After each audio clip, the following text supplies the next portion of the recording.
एक कदम उजाले की ओर में आज की कहानी है और ये मान लिया। एक दिन एक व्यक्ति सर्कस देखने गया। वहाँ जब वह हाथियों के बाड़े के पास से गुजरा तो एक ऐसा दृश्य देखा कि वह हैरान रह गया। उसने देखा कि कुछ विशालकाय हाथियों को मात्र उनके सामने के पैर में रस्सी बांधकर रखा गया है। उसने सोच रखा था कि हाथियों को अवश्य बड़े पिंजरों में बंद कर रखा जाता होगा या फिर जंजीरों में बांधकर, लेकिन वहाँ का दृश्य तो बिल्कुल उल्टा था। उसने महावत से पूछा, भाई, आप लोगों ने इन हाथियों को बस रस्सी के सहारे बांध रखा है, वो भी उनके सामने के पैर को। ये तो उस रस्सी को बड़े ही आराम से तोड़ सकते हैं। मैं हैरान हूँ कि ये उसे तोड़ क्यों नहीं रहे।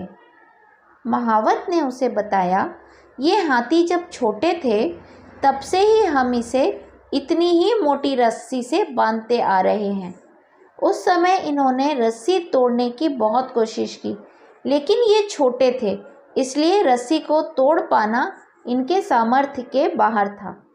वे रस्सी तोड़ नहीं पाए और ये मान लिया कि रस्सी इतनी मजबूत है कि वे उसे तोड़ नहीं सकते। आज भी इनकी वही सोच बरकरार है। इन्हें आज भी लगता है कि ये रस्सी नहीं तोड़ पाएंगे, इसलिए ये प्रयास ही नहीं करते। यह सुनकर वह व्यक्ति अवाक रह गया। उन हाथियों की तरह हम भी अपने जीवन में नकारात्मक सोच रूपी रस्सी से बंध जाते हैं।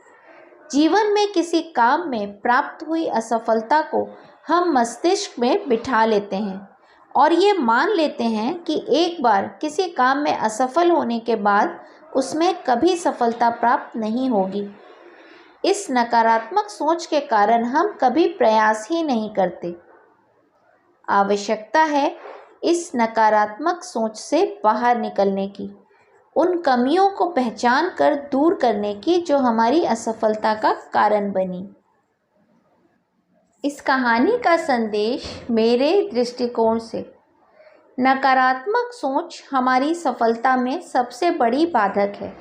इसलिए नकारात्मक सोच रूपी जंजीर को तोड़कर सकारात्मक सोच को अपनाएं और जीवन में प्रयास करना कभी न छोड़ें, क्योंकि प्रयास करना सफलता की दिशा में कदम बढ़ाना है।